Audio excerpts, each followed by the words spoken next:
qua, mi sono fermato per un giorno. Sono Cioè, andato c'è tempo nel Ryokan.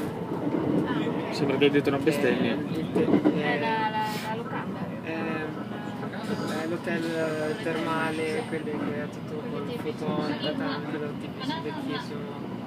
Quelli che ti danno la colazione tradizionale.